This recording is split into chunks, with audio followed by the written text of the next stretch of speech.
Bonjour à toi et bienvenue à l'Incubateur, mon podcast hebdomadaire pour t'apprendre à devenir un homme que les autres admireront pour ta résilience, tes valeurs et ta confiance en toi. Alors, une semaine de plus en 2026, une semaine de plus où des gens ont abandonné leurs résolutions, qui s'était promis de respecter cette année, qui s'était dit cette année c'est mon année, cette année je change ci, j'arrête de faire ça, bla bla bla bla bla bla bla. Et à l'inverse, une semaine de plus où tu as réussi à tenir ce que tu t'étais promis de tenir en 2026.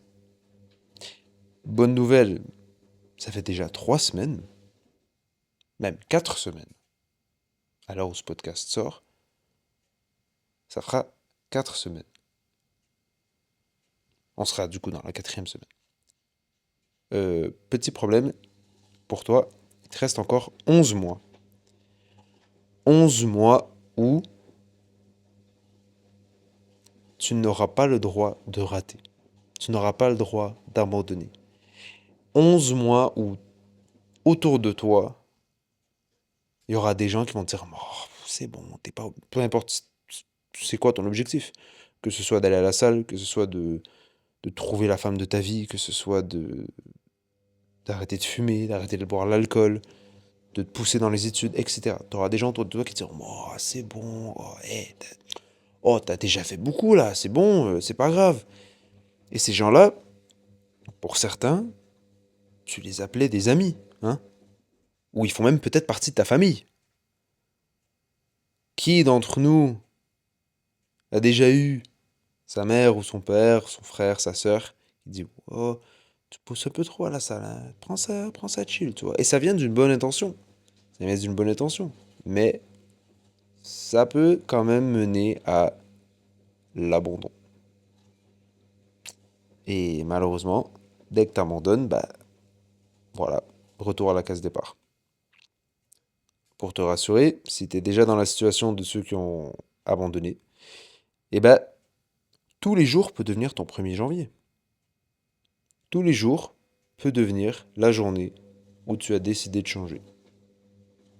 Tous les jours peut devenir la journée à laquelle tu vas repenser dans 3, 6, 11, peu importe combien d'années. Tu vas repenser à cette journée, tu vas dire ouais, c'est cette journée que j'ai décidé de changer. C'est pas obligé d'être le 1er janvier. Qui a dit que c'est obligé d'être le 1er janvier? C'est juste parce que bah on a changé d'année, les gens font oh bah tu sais quoi, ça corrèle bien, New Year, New Me, blablabla. Mais ça peut être le 17 septembre, ça peut être le 23 janvier, ça peut être le 14 février, peu importe.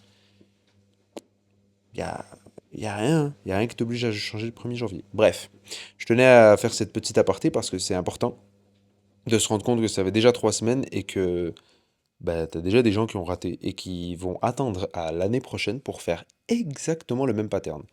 Pour ceux qui n'ont pas vu la vidéo YouTube que j'ai sortie sur comment rater ton année 2026, c'était justement un des conseils. En fait, c'était d'en parler partout autour de soi, de dire que cette année c'était notre année, mais de ne pas vraiment avoir fait grand-chose pour faire en sorte que ça soit son année.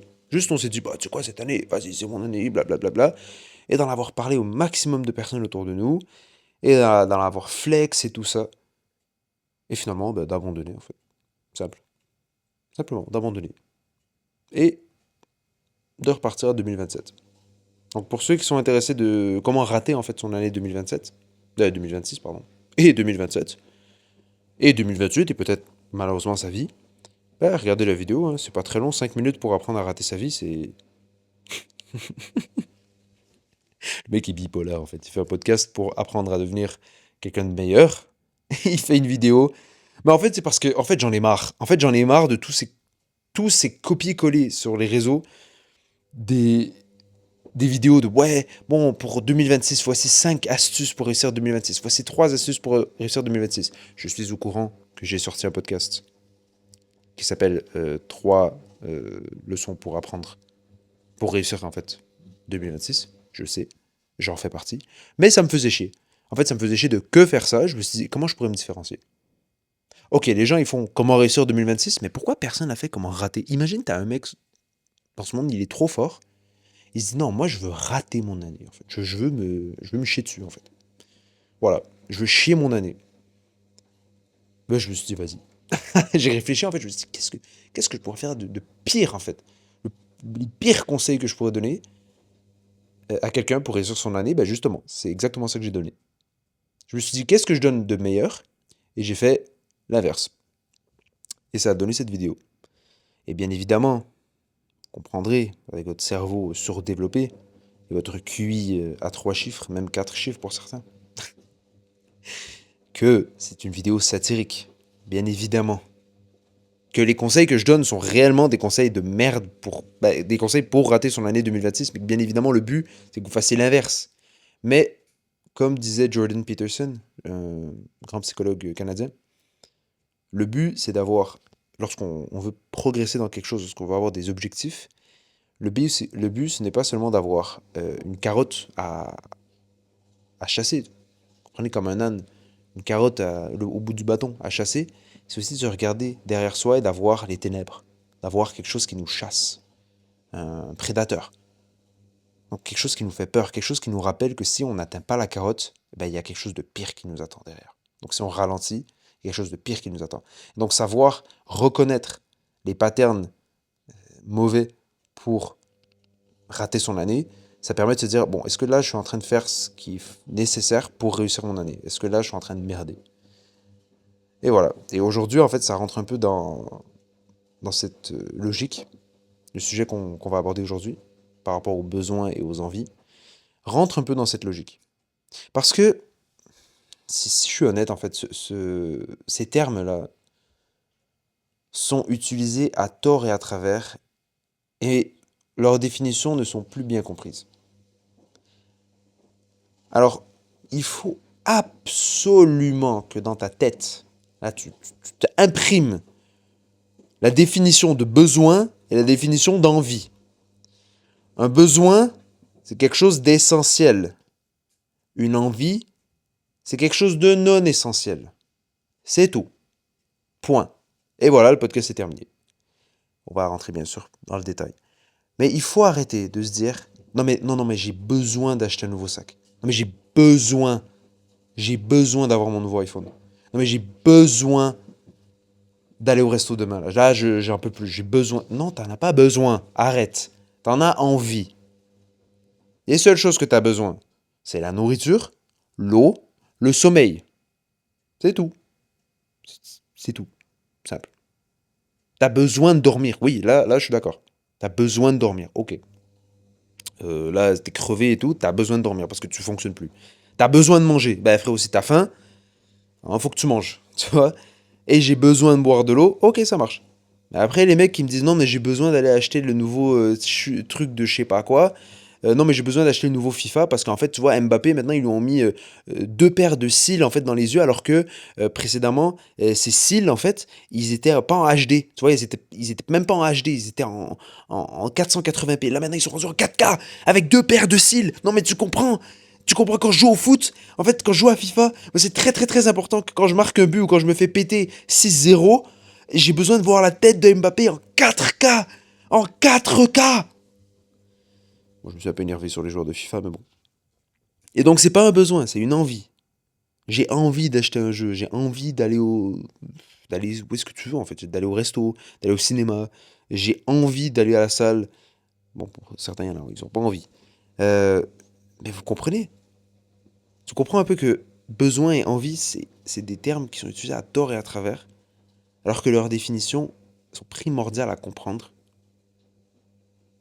pour être sûr de ne pas berner son cerveau, de ne pas le mélanger. Et pour ceux qui connaissent un peu la pyramide de Maslow, qui ont déjà entendu parler, si tu connais pas, je t'invite à faire pause, aller chercher sur internet pyramide de Maslow, Maslow, qui est un beau récapitulatif des différents besoins. Parce que bien sûr, un besoin c'est plus large que juste les besoins physiologiques. Parce que justement, puisque c'est une pyramide, vous pouvez imaginer une pyramide dans votre tête, la base, c'est plus important. On ne commence pas par le sommet. Le premier, c'est les besoins physiologiques. Donc la faim, la soif, la survie. Donc, j'ai froid, en fait, j'ai besoin de me réchauffer parce que je vais crever. Là, il ajoute la sexualité dedans parce que à un moment, tu as besoin de te reproduire si tu veux perpétrer ta lignée. Quoique moi, je l'aurais pas ajouté dedans. Mais bon. Le repos et l'habitat. Tu as besoin d'avoir un logement sécuritaire. Tu as besoin de te sentir en sécurité dans ton logement parce que sinon tu peux pas bien te reposer. Ta survie elle est en danger, etc. Ça, c'est la base. D'où mon principe que les besoins, en fait, c'est vraiment les trucs de base. Mais ça, on n'avait pas besoin de psychologue, ou je sais même pas c'est qui Maslow, mais bon, sa pyramide, elle est vraiment très bien définie. Et c'est ça qui est pratique. Elle aide vraiment à comprendre un peu la hiérarchisation des besoins. Si on peut utiliser ce terme. Le deuxième étage, donc juste en haut, c'est le besoin de sécurité. Donc le fait de se sentir en sécurité, de pouvoir faire confiance aux gens. Et là, vous pouvez peut-être vous mettre à la, en fait, à imaginer des scénarios où, oui, vous avez eu besoin en fait de faire confiance à quelqu'un, de pouvoir parler, de pouvoir communiquer vos sentiments, que ce soit votre mère, votre père, votre frère, votre soeur, votre meilleur ami, que ce soit ton psychologue, que ce soit ton médecin, etc. Tu as besoin de faire confiance. Tu as besoin de te sentir en sécurité pour pouvoir parler. Ça, c'est ton deuxième. Une fois que tu as mangé, que tu es au chaud, que tu as ton habitat, que ta survie n'est plus en danger, là, tu peux commencer à te soucier de faire confiance aux gens. Mais déjà, tu commences à comprendre qu'on n'est plus dans un besoin essentiel. On est dans quelque chose de moins, de plus facultatif. Parce que si t'as personne à qui te confier, si t'as personne à qui parler, tu vas pas crever. Tu vas juste vivre moins heureux. C'est normal. Ensuite, lorsque tu as quelqu'un avec qui faire confiance, que tu es en sécurité, t'as le troisième, pardon, le troisième étage, qui est le besoin d'appartenance. Et là, ça commence à partir en couille parce que là, ça commence à rentrer dans les envies réelles. L'envie d'être aimé, l'envie d'avoir des potes, l'envie d'avoir un statut, l'envie de peser en gros. Lui, il l'inclut dans les besoins, mais clairement, c'est une envie. Quand tu as envie d'avoir des groupes d'amis, ce n'est pas obligatoire. On n'est plus à l'époque des singes, parce que si t'étais pas dans un groupe, bah t'étais sûr de crever. Là, tu peux vivre ta vie seul, faire tes projets, faire tes trucs, t'es sûr qu'à un moment, tu vas rencontrer des gens qui vont être bien. Mais ça doit pas être un besoin. Et là, justement, on rentre dans un truc qui est très dangereux et qui peut gâcher la vie de beaucoup de personnes. Je sais qu'il a gâché plusieurs de mes années. Cette espèce de besoin primaire, surtout à l'adolescence. Cette espèce de besoin primaire cette envie, mais qui, à l'époque, je croyais être un besoin. De faire partie d'un groupe, de pas être un nobody, de pas être seul, de pas être isolé. Et donc, ça m'a amené à me rapprocher de personnes et de me mettre dans des groupes avec qui je partageais presque aucune valeur en fait. C'est bon, les gens ils insultaient d'autres personnes, ils se foutaient de la gueule des personnes dans leur dos, ils riaient des blagues que je trouvais pas drôles. Euh, je faisais jamais partie vraiment de leur groupe, j'étais plus sur le côté, mais j'essayais vraiment d'être inclus, de rire à leurs blagues, de les trouver drôles, etc. Je me bridais en fait, je me mentais à moi-même. Parce que j'avais cette espèce de besoin d'appartenance, qui est une envie en fait. J'avais envie de ne pas être seul. Et à un moment, j'ai dit, tu sais quoi, fuck it. J'ai dit, nick, en fait. J'ai dit nick, et j'étais tout seul. J'avais mes écouteurs, ouais, j'étais un nobody. Ouais, j'en avais rien à foutre. Ils se foutaient de ma gueule dans mon dos, j'en avais rien à foutre. Je m'en foutais. En fait, j'étais juste genre en mode, je m'en bats les couilles, parce que j'ai compris que c'était une envie. Et que quelque part, ça naissait d'un certain ego. Parce que qu'est-ce que je faisais en fait quand j'étais avec ce groupe d'amis? Je me foutais de la gueule des gens qui étaient tout seuls. Mais en fait, c'était une espèce de colère réprimée. Une jalousie réprimée carrément. Parce que j'étais jaloux de ces gens qui étaient seuls. Je me disais, putain, ils arrivent à être tout seuls. Alors que moi, je dois me forcer à être avec quelqu'un, ou à être avec des gens que j'apprécie pas vraiment, pour me sentir bien. À un moment, j'ai dit, non, tu sais quoi, je peux plus vivre comme ça. Je peux plus vivre comme ça. Il faut absolument que j'apprenne à vivre seul. Et il y en a peut-être parmi vous qui sont dans cette situation. Là, je te parle à toi, celui qui est dans cette situation, qui est avec des potes qui, qui n'aiment pas, que t'aimes pas tes potes, tu ne les aimes pas. T'aimes pas avec tes potes, ils font des activités qui t'intéressent pas, ils ont des sujets qui t'intéressent pas. Toi, t'aimerais mieux être chez toi un peu posé, pépère. Eux, ils veulent aller en boîte, ils veulent serrer des femmes et tout ça, et blablabla, ils sont immatures. Toi, t'es plus mature qu'eux, t'as maturé plus vite, mais tu te dis, putain, mais là, je suis tout seul, et putain, c'est chiant, peut-être en classe, je vais être tout seul, je vais pas avoir d'amis pour les travaux d'équipe. Je vais pas avoir d'amis pour sortir le samedi soir. Eh, quitte le groupe. Là, quitte le groupe chat. Tu sais, le groupe chat là sur Snapchat ou je sais pas, Instagram, peu importe. Quitte-le. Tu ne les aimes pas. Tu n'as rien à partager avec eux. Tu ne les aimes pas. Et peut-être tu vas me dire, oui, mais il y a un ou deux de mes potes dedans. Explique-leur. Écris-leur.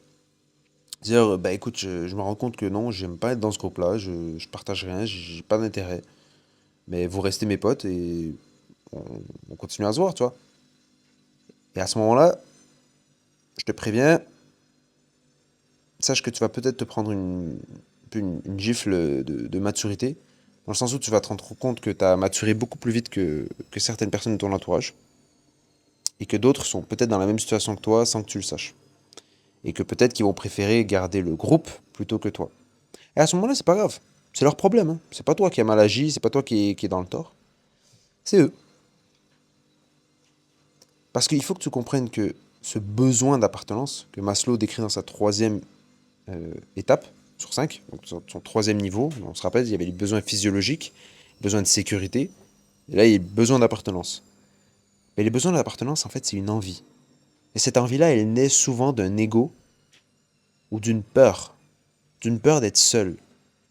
Et cette peur, elle est primaire. Comme je l'ai dit, quand on était des singes, si tu étais seul, tu étais sûr de mourir. Donc il fallait absolument que tu te brides un peu, que tu te caches, que bon, tu acceptes de sacrifier un peu, tu vois, d'être dans le groupe. Aujourd'hui, t'as plus à faire ça. T'as plus à faire ça. T'es pas dans ton milieu professionnel, t'es pas dans une équipe de foot, par exemple, dans une équipe de foot, bien évidemment que tu vas pas quitter le match en plein milieu du match, tu vas pas quitter le match en plein milieu parce que t'as un petit désaccord avec ton coéquipier dans le vestiaire. Non. Tu vas fermer ta gueule et tu vas aller faire le match et après vous allez parler, mais ça c'est différent parce que vous avez un projet commun. Là, tes potes, t'es juste avec eux parce que t'as envie de rire, haha, t'as envie d'aller en boîte, t'as envie de. T'as pas de projet commun avec eux. À la limite, le projet commun, c'est d'aller à la pizzeria après l'école le vendredi. Waouh! Ou je sais pas, d'aller au bowling. Ou je sais pas, d'aller jouer à FIFA le samedi soir. Waouh! Eh, putain, gros projet, hein, vraiment. Et ça vaut la peine de se dire, putain, je suis pas heureux avec eux. Ils me forcent à dépenser de l'argent dans des trucs qui m'intéressent pas. Ils se foutent de la gueule des personnes alors qu'ils ont rien mérité, ils sont méchants. On les connaît ces gens-là. Tu vois, et parfois en plus, ils vont te contaminer. Tu vas devenir comme eux. Tu vas te perdre. Tout ça parce que tu n'as pas su différencier un besoin et une envie. Et je te blâme pas. J'étais exactement comme toi. Et le truc, c'est de vraiment comprendre que ces deux choses sont fondamentalement différentes. Les seuls besoins que tu as, réels, c'est la faim, la soif, la survie, le repos et l'habitat. C'est tout. Tu as juste besoin d'avoir la nourriture dans ton assiette, de l'eau dans ton verre, de te sentir en sécurité chez toi, que ta survie ne soit pas en danger, je veux dire que tu n'es pas un meurtrier qui te chasse, que tu puisses te reposer dans un lit confortable, et c'est tout. Le reste, c'est des envies. Même le besoin de sécurité, de pouvoir faire confiance à quelqu'un, ça va venir. Ça va venir. Ça reste une envie. Tu peux faire ta vie tout seul. Si tu veux, c'est triste, mais tu peux faire ta vie tout seul. Je te souhaite de trouver quelqu'un avec qui tu peux faire confiance, qui tu peux te sentir en sécurité. Et quand tu trouves cette personne, c'est magnifique. Mais à partir du besoin d'appartenance, parce que j'ai pas décrit les deux autres niveaux, hein, mais là déjà dès le besoin d'appartenance, je suis plus d'accord. C'est pas un besoin. Le quatrième niveau, pour ceux qui sont intéressés, c'est besoin d'estime, donc le sentiment d'être utile et d'avoir de la valeur, et le besoin de s'accomplir. Donc développer tes connaissances, développer tes. Oh, je m'en fous. Ça, c'est des envies. Ce ne sont absolument pas des besoins. Moi, j'ai envie d'être coach. Quand j'ai commencé mes études, quand j'ai commencé à travailler dans le métier du coaching, c'est pas un besoin. Je me dis, putain, j'ai besoin d'être coach. Non, non. J'avais eu envie d'être coach. Et justement, le fait que j'en ai envie, ça me force à me dire, Safe, t'as choisi cette voie. Donc ferme ta gueule et bouge. Avance. Progresse. Cultive-toi.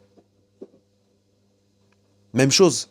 Quand j'avais envie de me dire, putain, je vais commencer un podcast, j'ai pas eu dit, j'ai besoin de commencer un podcast, j'ai besoin de commencer une chaîne YouTube, j'ai besoin de commencer à créer du contenu. Non, j'en ai eu envie. Cependant, après, les envies, souvent, elles restent au stade des envies, des idées. Vraiment, il faut que tu apprennes à ce que tes envies, si tu en as réellement envie, tu te dises, ok, bah go. Sans que tu aies besoin de te dire, non mais j'en ai besoin, non mais j'en ai besoin. Parce que ça, comment dire, tu fais bugger ton cerveau. Parce que ton cerveau, il pourra plus déterminer s'il a réellement besoin de quelque chose. S'il a réellement besoin de manger, s'il a réellement besoin d'être en sécurité. Et lorsque tu auras juste envie de traîner avec certaines personnes, bah, ton cerveau va se dire, attends, je pense que j'en ai besoin là. Ça, je pense que j'ai vraiment besoin d'être ami avec Laurent et avec Amine. Parce que non mais imagine, je suis pas ami avec eux. En fait, et tu vois, tu vas commencer à stresser. Tu vas commencer à stresser parce que tu vas dire, non mais en fait, ils vont se foutre de ma gueule. Et là après, on s'en bat les couilles. On s'en fout. En fait, c'est incroyable quand tu te rends compte qu'on s'en fout complètement. Que c'est juste une envie. Le monde va tellement mieux, tu te sens tellement plus léger. Et c'est justement ça. Si je dois amener une conclusion à toute cette importance dans la différenciation des besoins et des envies, c'est que lorsque tu apprends réellement à différencier un besoin d'une envie, tu apprends aussi à contrôler le stress, ton niveau de stress. Tu apprends à être plus zen parce que tu te rends compte que lorsque tu as tout ce dont tu as besoin, en fait, il n'y a aucune raison de stresser. Tu as littéralement tout ce dont tu as besoin. Donc, si tu as tout ce dont tu as besoin, qu'est-ce qui peut mal aller? Le reste, c'est du bonus. Parce que si tu crées des besoins à ton cerveau, donc tu as besoin d'avoir des amis, tu as besoin que lui te reconnaisse, tu as besoin de sortir avec cette fille, tu as besoin de lever 150 au bench euh, la semaine prochaine, tu vois. Bah, ton cerveau, ton corps, il stresse. Il se dit, ok, là, je dois faire tout ce qui est en ma capacité pour atteindre cet objectif parce que j'en ai besoin. Alors que quand c'est une envie, ça veut pas dire qu'il n'y a pas la discipline qui rentre, ça veut pas dire que ne faudra pas que tu te challenges, mais ça veut au moins dire que tu pourras gérer ton stress. Et Dieu sait que t'as pas besoin de plus de stress que ça. Parce qu'on en parle souvent avec l'anxiété qui mène ci, qui mène ça, l'anxiété chez les jeunes, l'anxiété chez les jeunes. J'en ai fait de l'anxiété, j'en fais quelques fois encore. Parce que justement, mon cerveau parfois confond les besoins et les envies. Putain, non mais là j'aurais pas assez d'argent pour payer ça, le mois prochain j'aurais pas ci. Là après je réalise, je fais, attends, j'ai assez d'argent pour payer mon loyer, pour payer ma bouffe. Ok, bah pourquoi je stresse en fait? Lol. J'ai rien besoin d'autre, le reste c'est des envies, et directement ça me calme. Ça c'est un travail. Chaque jour, lorsque tu stresses à propos de quelque chose, lorsque tu deviens anxieux à propos de quelque chose, pose-toi cette simple question. Est-ce un besoin ou est-ce une envie? Si c'est un besoin, alors travaille là-dessus, cherche comment le résoudre. Si c'est une envie, laisse-la glisser. Laisse-la glisser, écris l'envie. Écris-la sur un papier, écris-la dans tes notes. Remets-la plus tard. Dis-toi, ok, j'ai envie de ça maintenant, je vais voir si demain j'en aurai encore envie, après-demain j'en aurai encore envie, etc., etc. Et tu vas voir que progressivement, toute cette anxiété, tout ce stress, toutes ces charges mentales diminueront petit à petit. C'était Safe Badruddin pour l'incubateur. Et comme d'habitude, cherche la difficulté.